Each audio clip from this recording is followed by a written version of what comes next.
So you guys have seen a lot of people are switching to these little micro four thirds cameras, including myself, and they're sort of shunning their little or their big, you know, I have a crop sensor here, and it's so funny because you might not be able to see it, but it seriously has dust all over it. I mean, literally has the dust on it. I didn't bother to clean it off just to show that. So look at that. And look at this. So that's what we're going to be talking about. I first picked up the micro four thirds camera because one of the things, I went with a Panasonic GX85, and one of the big, I'd say the big factor in my decision was the IBIS, and the price point really sort of drew me in, and in conjunction with the IBIS. Okay, so I wanted something that was compact, that had really good IBIS, and this camera, when you combine it with a lens, a Panasonic lens, it sort of has a thing called dual image stabilization, which is just outstanding, I feel. And these micro four thirds cameras are really better able to control that sensor with the IBIS because it's a smaller sensor. If you can think of a big thing or a big sensor, the momentum is going to be tougher to control, right, when there's somebody bouncing around. So little sensors on these little cameras, I feel like they have much better capacity to have better IBIS. So that's one of the draws for me. And there's been talk about even these things going out of production, right? I've seen videos about people predicting that micro four thirds is they're gonna just vacate the system, but I don't personally think I wouldn't predict that myself, but anyway, that's probably beside the point. The real point is you can get some amazing cameras nowadays, very small. You can do things like pans handheld, and they just look silky smooth. So that was the main thing, the main reason I ended up buying this camera, the Panasonic GX85. As far as my Nikon, I've always been a Nikon shooter, you know, my whole life. So you can all just sort of hold these up side by side. And yeah, I've had this. This is a Nikon D7100, and I use this for my interiors work, my real estate photography business and my architectural business. And I use this, and I never had a problem. I love it. So the thing is, I don't mind taking this to my architectural jobs at all. And I usually have like a Token 11-16 lens on there. This is the Sigma 18-35. And it's just great. I love the feeling in my hand. But the first point we're going to talk about today, lifestyle and sort of weight of camera systems. The weight. Look at this. I mean, I just sort of look at this, and as you guys saw, it has dust on it. It had like a 2 millimeters of dust on it. I mean, I just don't even think about this thing anymore. So yeah, the first point we'll discuss is the lifestyle, I'll call it, and the weight of these systems. The weight. And there's just no comparison. We're kind of getting in a little competition between these two, right? And the weight. What the hell is this? My dirty undies, dude. Laundry, the whites. And just the overall cumbersomeness of the systems is just so ridiculous. This is one of the kit lenses to this guy. This is a sort of a wide angle lens, but this is a kit lens. Look at that thing, the 12-32. I mean, and it's great. You stop down one stop from whatever is the widest open aperture, the thing performs like a champion, and it has that dual IBIS function, all right? So you just can't compare the weight. And the thing is, when I said this section is labeled lifestyle, a lot of you guys, because I know I've lived in the States, what you do, let's say you're a star photographer, okay? What are you gonna do? You're gonna go on the trip for your weekend. You're gonna load your photography gear in your trunk from your garage. You're gonna put a bag in the back of your trunk. You're gonna drive out to the desert, put up your tent, have a great time, and you're gonna get your gear out, right? Your tripod, and you're gonna point it up. It's gonna be really easy, right? Well, that's a certain lifestyle, and I don't think cameras like this are bad at all when you have a lifestyle like that, and that's your average shoot. But for me, I'm living here in Bangkok. Average everyday sort of photographic and video experience for me is walking out my door and getting on a public transport, and I take this bag with me nowadays, and I put this guy in here.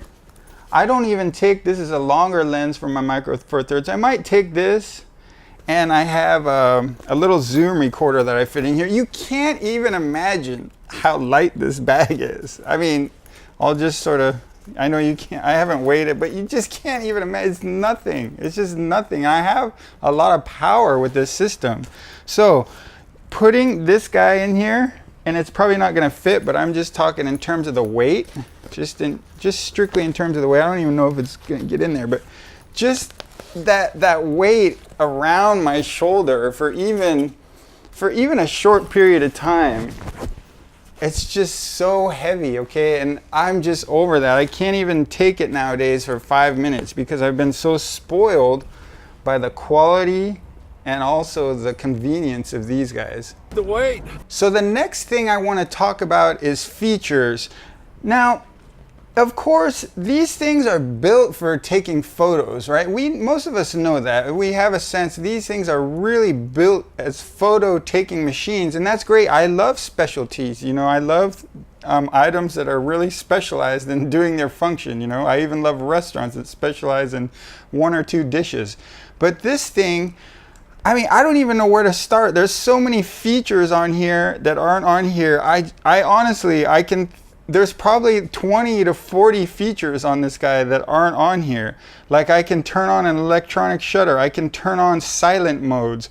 I can do time lapses and make videos in here. This camera actually has a really good intervalometer on it as well, but I can't make 4K MP4s right within the camera like I can on here.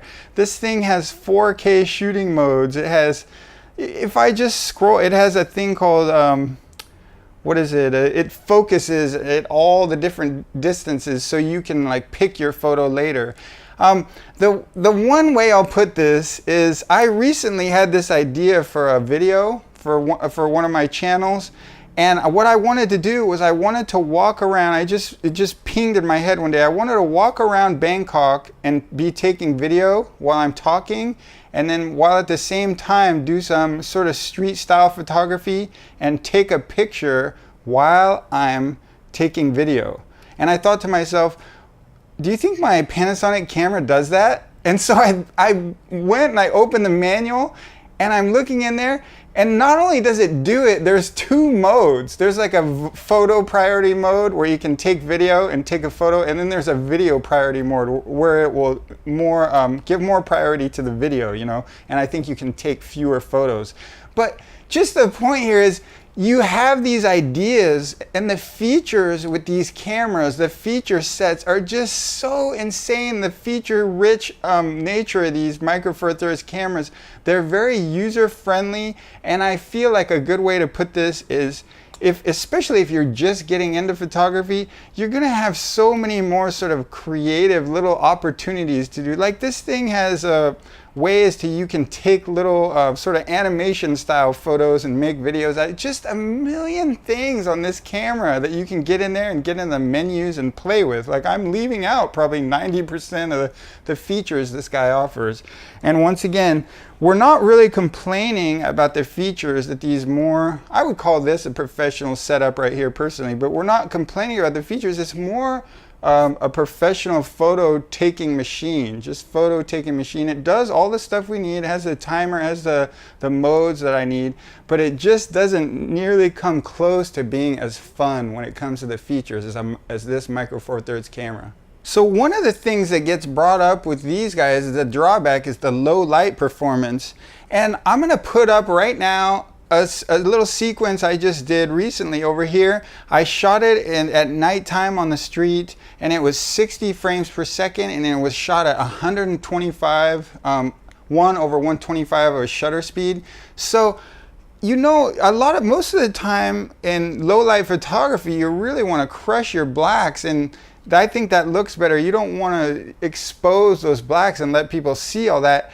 And I think I just think people freak out about this too much. You know, we're not like Stanley Kubrick, you know what I mean? We're not producing stuff for Hollywood. And all you guys out there are doing vlogs and stuff like this. I know it might be a little bit different for professional work, but the work of these guys in low light is really, in my opinion, it really looks great. These aren't gonna limit you. Of course, if you're gonna make a commercial for, you know, McDonald's or something, you know, you might want to use this camera. But I think you get the point. These aren't going to limit the average photographer or vlogger out there, these cameras. They're just not going to limit you in any way, even in low light. You could vlog all day. Where do we vlog? Where do we do these things? There's going to be light where we are. We're not lit by candles anymore, right? So you're going to have enough light to get a reasonably good video or photo with these Micro Four Thirds cameras, in my opinion. So next we have image quality, and you might be thinking, yeah, you know, image quality, and yeah, you're right, you know, the image quality coming out of here is going to be better, okay? But it's not as much as you might think. When I get a nice lens on here, or even shoot with the kit lens, stop down, maybe one stop.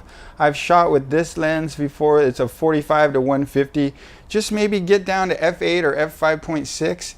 And this guy produces great looking photos, okay? I definitely feel like it just comes close, just in terms of everything, okay? I feel like this guy comes very close when you're shooting in just daylight especially. I've even delivered photos from this camera with the kit lens to professional clients, all right, because I feel like they're looking that good. And I remember like the scenario that came up for me, I had a job in Palm Springs, and it was in the desert, and it was almost 120 degrees, and so I had this guy with me, and he had a longer lens out there. I didn't want to keep changing my lenses, and the results came out great with this guy. And another thing you might want to consider about the quality between the two cameras, and this might go more into the features section, but the thing is, this little cheap little Micro Four Thirds GX85, it has better video features. It has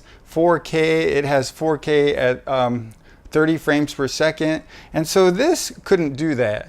But they both have 1080p at 60 frames per second. So if I want to do a little slow motion, they both offer me that. But the point is, you know, this guy is outperforming the big guy, okay, in the video specs in most ways, all right? So it's quite amazing stuff. And the last thing we'll cover, so we covered 5 points, and we're gonna kind of go over and see which system was the winner on all these 5 points. But the last thing I'll cover is I love this lens right here, this Sigma 18 to 35. Guess what? Guess what's another advantage? Obviously the winner in this section, I bought a $20 adapter, 20 bucks, and I don't get manual focus. I got a K&F Concept brand. I can just screw this onto my Micro Four Thirds camera. I won't do it right now. All my lenses, like I have a Token 11 to 16, a Sigma 18 to 35. I have a Nikon 50 millimeter 1.8. I can put them on this camera, okay? That to me is just sort of, I just think that's quite amazing that I can just do that. And for me, one of the things I do is this particular lens, the Sigma, comes with like a nice Velcro pouch. And when I'm going out and doing like really lightweight on the gun work, on the run and gun work, I bring this guy, as you saw, I put him in this bag. I can actually fit that Sigma lens in there, and it does add to my weight, but I feel really secure because I'm bringing in his little Velcro bag, and I can just take that. And that I usually do that when I'm thinking I might need like a nicer shot, something, and I can take my 50 millimeter 1.8, that's a really small lens from my crop system.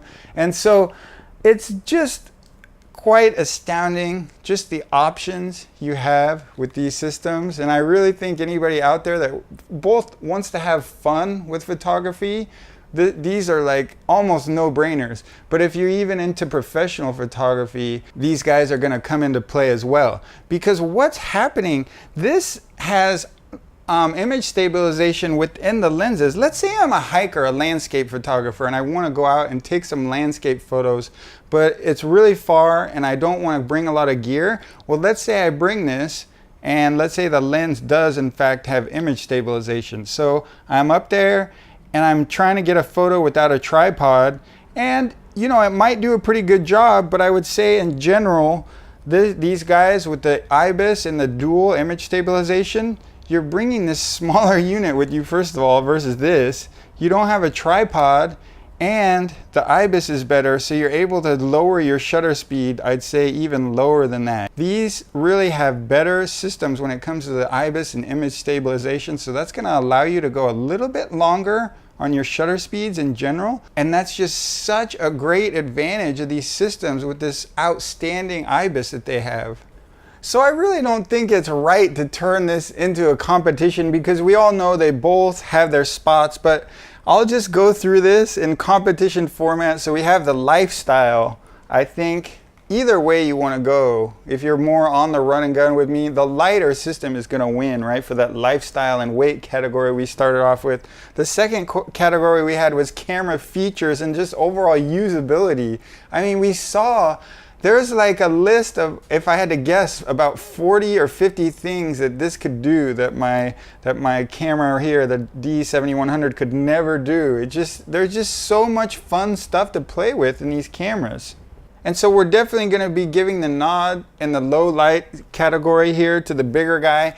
But the thing I want you to note is most of the categories that the crop body wins in, I feel like this little Micro Four Thirds is coming pretty close. So it's a close competition. And then when the Micro Four Thirds wins these categories, it's by like a landslide, as you've seen. And I think we got to give image quality to the crop sensor here. If I really had to do some big important work for myself, of course I'd be bringing this camera with one of my nicer lenses. I wouldn't, you know, purposely go out of my way ever to bring this camera for image quality, all right? And then the other thing is the video quality and video features. I would say it's sort of a toss-up. This ends up having more features for me, like in terms of the 4K in case I need it, but I think the quality is pretty comparable between the two systems. And then that last thing we talked about the glass and being able to swap my glass from my crop system to my Micro Four Thirds, that's just such an amazing advantage. And obviously the Micro Four Thirds sensor gets the nod there. It would be nice if I could put my Micro Four Thirds glass on my crop body, but as everyone knows, you can't do that. So overall, I hope this was helpful for some of you guys. You know, if you're gonna get out there and, first of all, if you're thinking about making a change or, you know, sort of augmenting your systems and getting another, like a fun, playful system, I think it's really helpful. I think these systems are really helpful for something like that. Just if you want to have more fun with your photography and you're already a professional, or you might be getting into the field of photography and you're not sure which way to go. So I hope that was helpful. I hope that was a little fun look at, you know, the differences between these two systems. And thanks for watching, everyone, and I'll see you next time.